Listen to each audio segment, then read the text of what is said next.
Edward and Alphonse had two reasons for coming back to Duluth, a town they had not visited once since finishing their internal training. First, they wanted to grow stronger since leaving Ricin Bowl. The two had been engaged in a request for information about the Philosopher's Stone. The Philosopher's Stone is spoken of one of the only rumors that, with a magic tool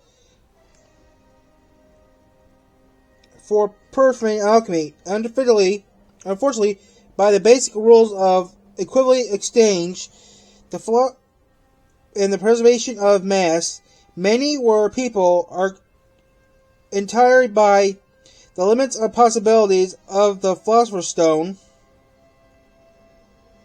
Some of them willing to hurt others for information and defeat, while little scraps of evidence had within their lives. The Edward brothers had run into more than their share of scraps of research, a few that they featured they might not walk away from, so they had come back once again to their old teacher Izumi in Duluth for special training. The second reason was to ask Izumi herself about the Philosopher's Stone.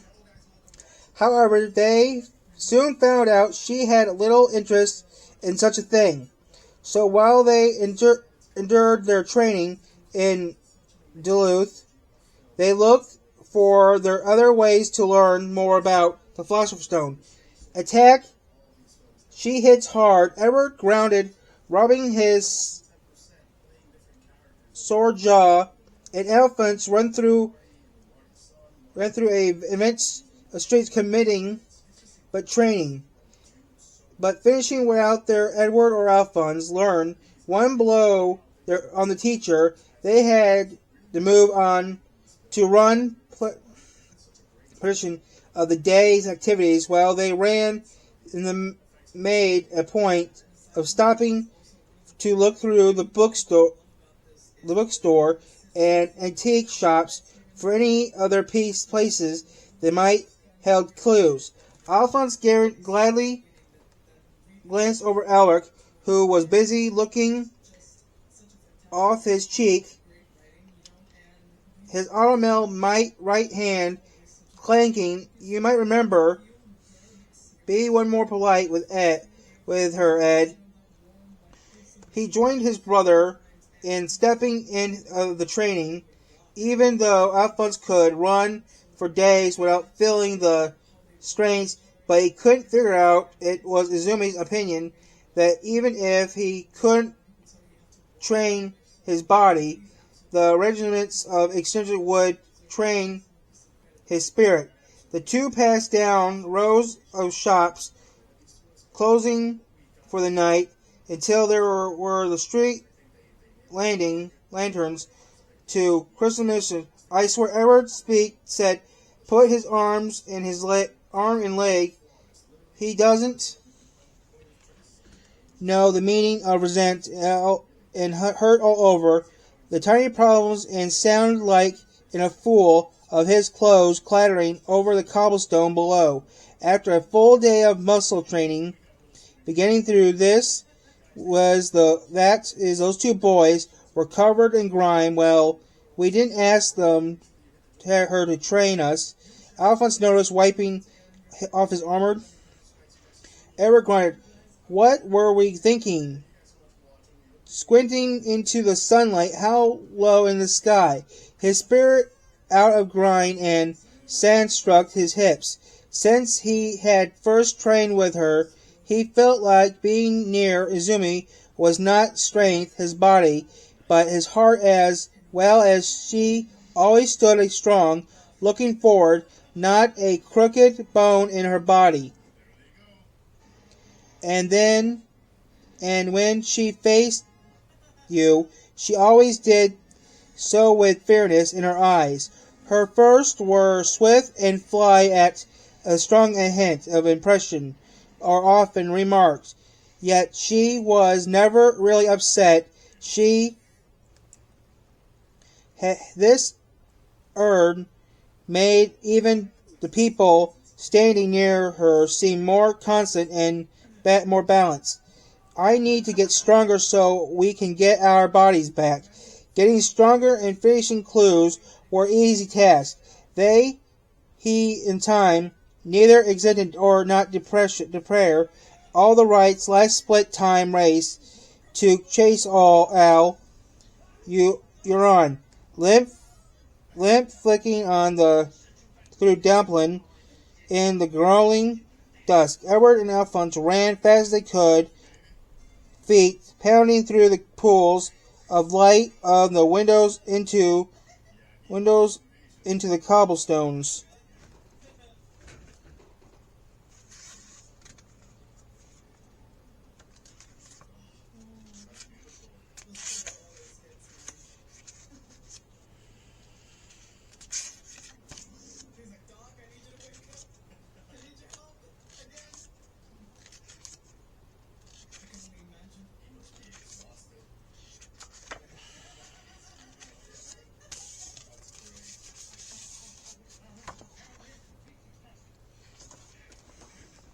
By the time Edward made it to Casa Meats, the shop had already closed for the day, and the smell of dinner defied in the air. He opened the service door on the side of the building and went into the kitchen. "Hey, I'm back."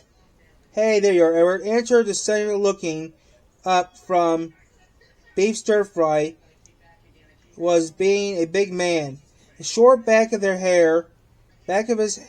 his hand was bushy, ripping. The muscling of the dear white shirt always made Edward think of a large, stubborn bear.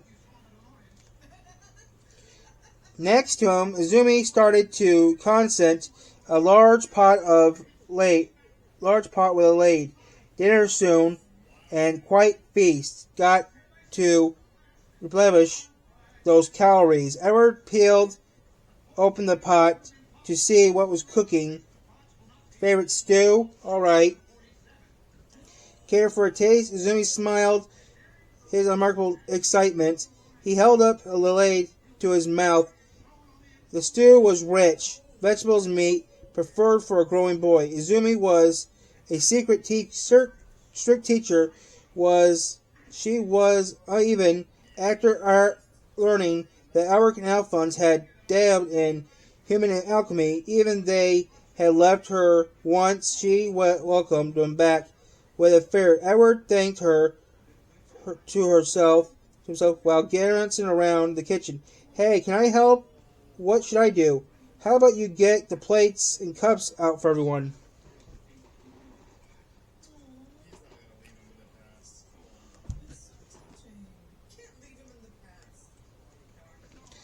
"I'm on it." Edward picked up the stack of plates and carried them into the next room. The room was a round table. Carpeted along was where they are meals and drank tea in the afternoons. It has been warm, honestly filling, with flowers blooming, a small plant in the corner of books, and the radio setting on serves. The radio was turned on to the news. Edward left himself listening to the table. Instantly, the suspect in ballooning the military officially took place in the middle of the night. An arrest was made at Central Station. Military troops cashed with demonstrations on the nothing bother. Standoff since afternoon finally broke off. Fizz, fizz, fizz. The charm through the especially private research laboratory gone wild. Several forces, SADS at beep, mobilized and forced. The next in the news is terrorist group responding for explanation of the military factory in the southwest central Fizz district has called Edward for a quicker series. Edward found the response to reception so bad he had to listen. Through Izuzi in alchemy, she believed that you should fix you could with your hands, which means that a lot of things could have been fixed easier than turned to lie around abandoned. The radio shammered in and out.